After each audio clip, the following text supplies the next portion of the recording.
राम ने कहा तू निर्दोष है, निरपराध है, पवित्रा है, पूज्या है, कल्याणी है, मैं प्रमाणित करता हूं।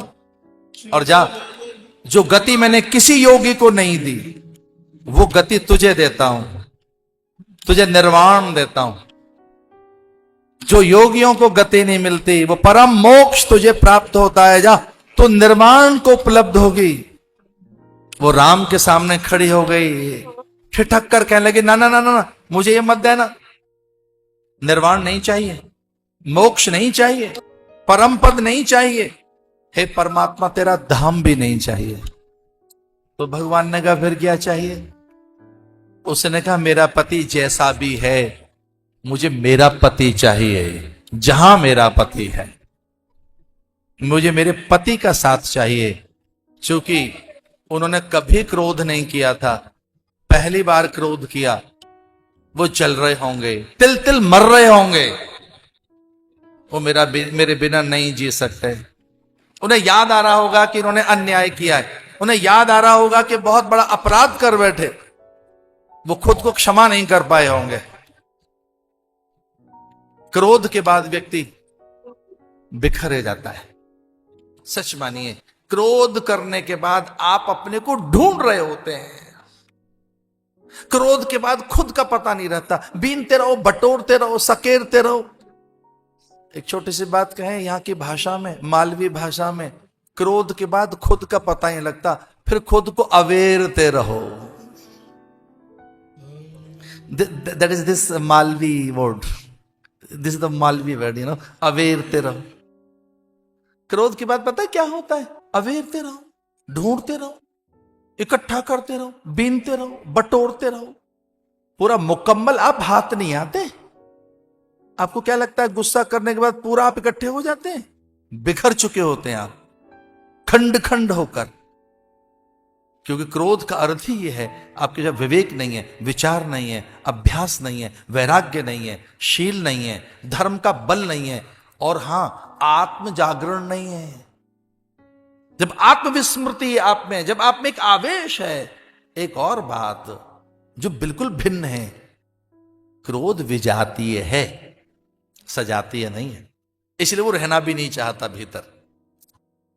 एक छोटी सी बात कहें, जो बहुत गुस्से में रहते हैं लोग, उनसे कहो गुस्से का कीर्तिमान बनाओ, 24 घंटे टेम्परामेंट बना के रखो। ऐसा जो गुस्सा कर रहा हो आदमी, उससे एक बात कहो कि भाई एक रिकॉर्ड तो बनाइए, इस गुस्से को 24 घंटे रख के देखो। 10, 12, 15, 20 मिनट के बाद आदमी घबरा उठता है। 1, 2, 4 घंटे में गुस्सा नहीं रहता, 5 घंटे। अच्छा, 24 घंटे गुस्से में रह सकते हैं क्या आप? नहीं। अच्छा, 24 घंटे प्रेम में रह सकते हो क्या? हाँ। प्रेम क्या है? सजाती है। करुणा सजाती है, आनंद सजाती है, काम भी सजाती है, नहीं है, विजाती है, अपना नहीं है। कहीं से कोई तरंग आती है। अभिमान भी विजातीय है, क्रोध भी विजातीय कोई तत्व है, अपना नहीं है, स्वभावगत नहीं है, मूलतः हमारी सत्ता में से नहीं निकला है, वो मेरे डीएनए में नहीं रहता। अच्छा, एक और बात बताएं, क्रोध आपके डीएनए में है ही नहीं। आपके डीएनए में क्या है? प्रेम। तो क्रोध आया कहां से? बाहर से आपने लपक लिया, पकड़ लिया, अपने भीतर रख लिया। अज्ञानता की उपज क्रोध है। और जब क्रोध रहता है आप में, तो विवेक, विचार, ज्ञान, संयम, शील, नैतिकता, सदाचार और आपका आत्मबल खो गया होता है। फिर अवेरते रहो, ढूंढते रहो, बीनते रहो, बटोरते रहो, इकट्ठा करते रहो, हाथ नहीं आएंगे आप। तो वो कहती है कि क्रोध करने के बाद मेरा पति खुद को ढूंढ रहा होगा, वो बटोर रहे होंगे और हाथ नहीं आए होंगे, लज्जित हो गए होंगे, प्रायश्चित कर रहे होंगे, दुखी बैठे होंगे, क्षमा नहीं किया होगा अपने आप को। उन्होंने अपनी पत्नी को इतना कष्ट देकर वो कभी चैन से नहीं रह पाए होंगे। इसलिए एक बार राम मुझे अवसर दे कि जहां भी मेरा पति है, मुझे मेरे पति के पास भेज दे। बस यही वरदान मैं तुझसे मांगती हूं। ये भारत की नारी ऐसी है। एक दिन मैं पढ़ रहा था, इसके लिए कोई व्रत नहीं बना है। ये उत्तर भारत में करवा चौथ करती है, पत्नी के लिए तपती है, पति के लिए। अहोई अष्टमी बेटे के लिए करती है। सूर्य षष्ठी परिवार के लिए करती है। एकादशी में भूखी है परंपरा के लिए। तीज हो, प्रदोष हो, चतुर्थी हो अथवा पूनम हो या वो नवरात्र हो, चौंक मत जाना, स्त्री को उसका फल नहीं मिलता। स्त्री के व्रत का फल उसके परिवार को मिलता है। इसे भूखा रखोगे, आपके लिए भूखी रहेगी, पुत्र के लिए, संतति के लिए, भाई के लिए, पति के लिए, परिजनों के लिए, परिवार के सुख के लिए भूखा रखोगे इसे। और हां, यही सत्य है, शास्त्रों में यही लिखा है कि स्त्री के सकल व्रत का फल अन्य को मिलता है। पति को मिलेगा, पुत्र को मिलेगा, भाई को मिलेगा, पिता को मिलेगा। तो इसे क्यों तपा रहे हो? तो कोई कहता है ये तपने के लिए पैदा हुई है। जो श्रीमान जी फुल का थाली में आने के बाद भी हाथ में फफोला पड़ गया श्रीमान जी के, कहते हैं कितना गर्म फुल का है, थाली में आने के बाद छू रहे हैं तो गर्म लग रहा है। उसने तो चूल्हे में आग में हाथ डाल के निकाला है। आग में हाथ डालना आता है, चूल्हे की धधकती आग में। हमने पंजाब में देखा है, धधकते तंदूर में जो हाथ डाल देगी वहां से निकालती है वो तंदूरी पराठा, तंदूरी रोटी। श्रीमान जी फिर भी परेशान हो रहे हैं, गरम है गरम है, फूंक मार मार के ठंडा कर रहे हैं।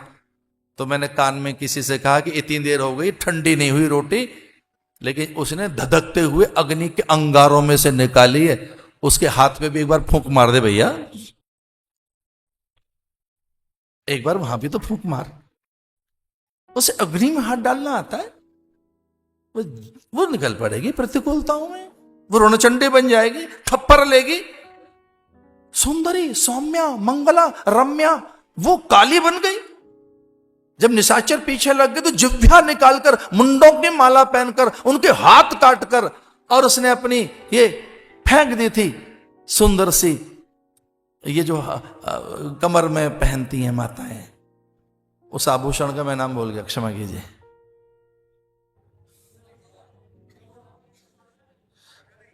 इधर जोर से बोले। हाँ बस वही क्योंकि 5 नाम निकल आए अलग अलग अलग अलग अलग। हाथ काटकर और पहन ली उसने नाभि में मुंडों की माला।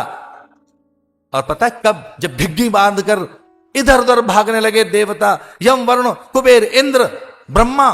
जब शिव के त्रिशूल में भौथरापन आ गया, जब विष्णु का चक्र काम नहीं कर रहा था, ऐसे में वो शुंभ निशुंभ महिषासुर के मर्दन के लिए, चंड मुंड के वध के लिए, रक्त बीज के रक्त को पान करने के लिए वो रणचंडी बन गई थी, वो पराम्बा दुर्गा बन गई थे।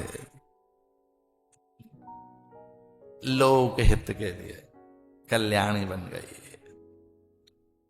अहिल्या ने कहा मैं तो पति के पास ही जाऊंगी। राम ने वरदान दिया और इस तरह से पाषाणी वो कल्याणी बन गई।